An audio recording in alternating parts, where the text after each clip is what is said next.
Hi everyone, welcome back. I'm going to give you today a little bit of a garden tour, and we're going to be planting up some Italian blue cypress. I had to switch some things around in the backyard because we've had tremendous rainstorms and it blew over my powder puff tree.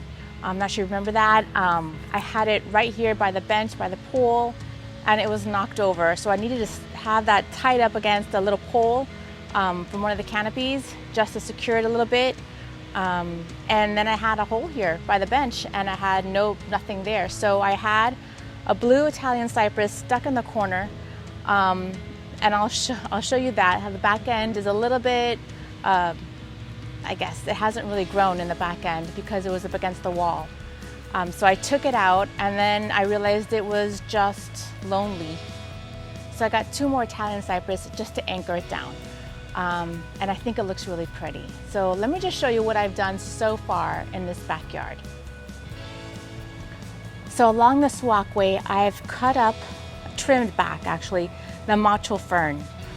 It was laying over about 3 or 4 feet over the walkway and it was just really difficult to get through. So I have this Italian cypress in the middle and I had it in the corner. So the back end of it is a little bit depleted of leaves because it never got any sun. So I'm bringing it out here and hopefully it'll get sun all the way around and we'll continue thriving here. But it was just not anchoring the bench very well all by itself. So I got 2 more for either side of it. And I'm going to repot the middle one into a larger pot.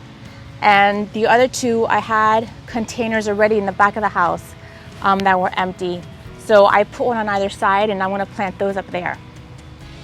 Also, if you notice, I have taken out the alba begonias from these pots. The one over here was enormous. The alba begonia was just crazy.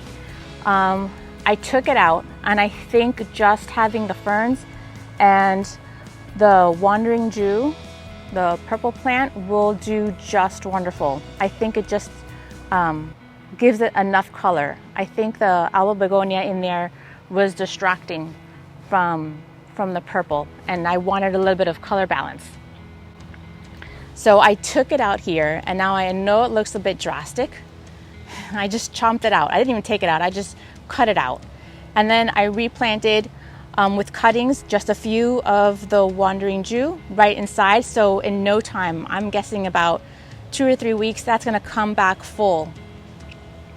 So over here is where I've put the powder puff plant.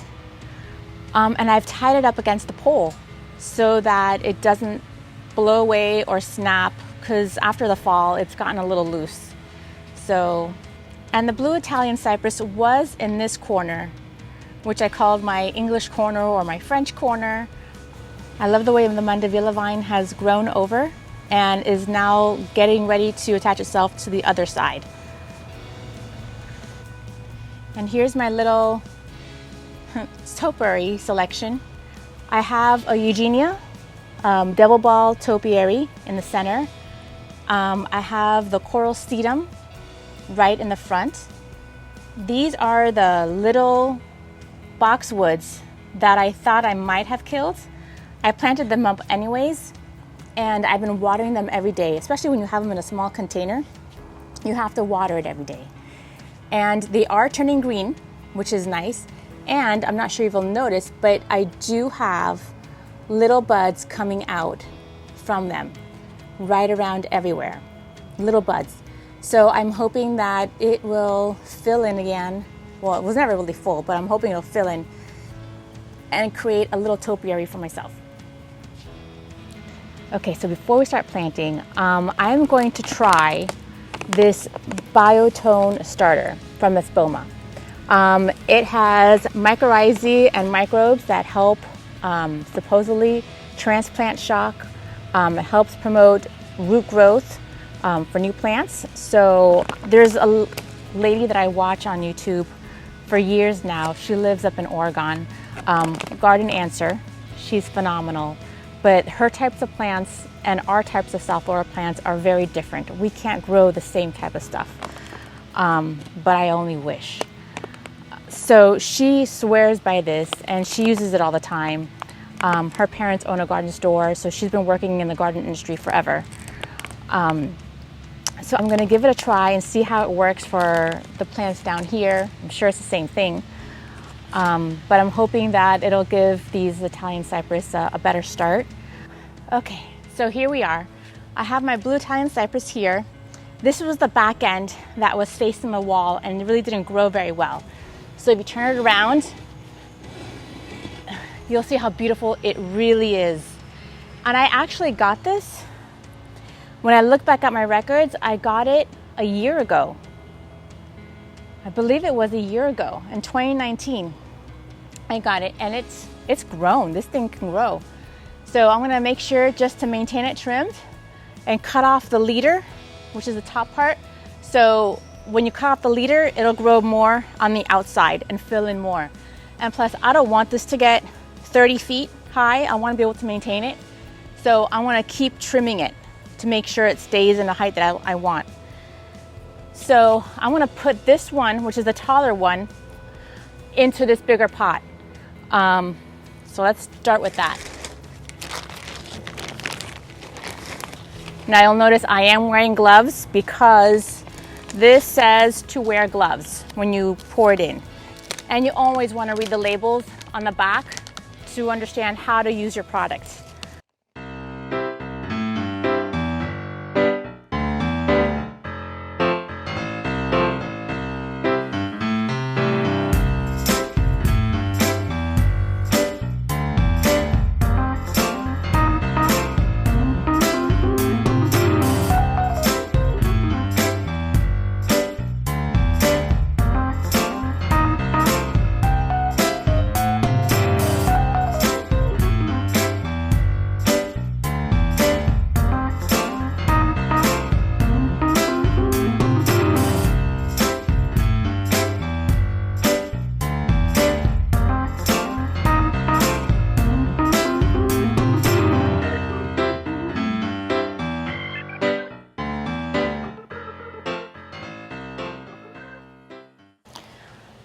And after watering it, I make sure the water drips all the way through the bottom, just to make sure all of it is watered.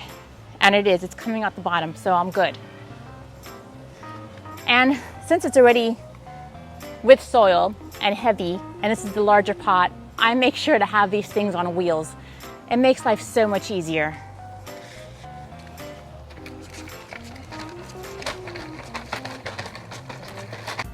So this is one of the other ones that I bought.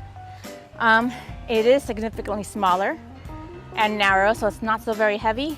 And I honestly don't have enough casters to put underneath every single one of my pots. But I'm working on it. So let's plant this one up.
One thing I do want to tell you, when you go to the store and buy potting mix, any type of potting mix for containers, I do the bag test. If I lift it up and it's light, that's good mixture. But if it's like a rock hard, don't buy it. It's just gonna clog up your soil. It's just like more clayish. They didn't mix it right. Something happened to that bag that it's not good. Make sure when you get a bag, this is a 50-quart bag, and I carried it super easy. It's very light. So that's a mixture that has enough nutrients and peat moss and other types of stuff in it that's gonna let the water drain through. That's what you wanna look for when you buy potting soil.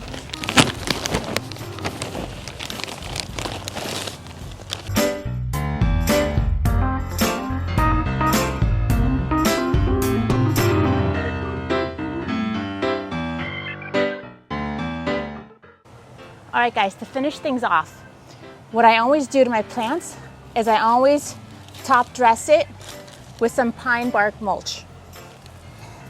It's gonna keep the moisture in from the sun, not allow the weeds to grow, and if they do grow, it's very light, easy to pluck out. And as this decomposes, it adds nutrients back into the soil. So especially here in South Florida, I'm always top dressing all of my containers with mulch. I just like the look of the pine bark. Those are my 3 Italian cypress trees in containers. And there they are. They'll be getting full sun in the afternoon. And I think they'll make a nice little backdrop for this bench.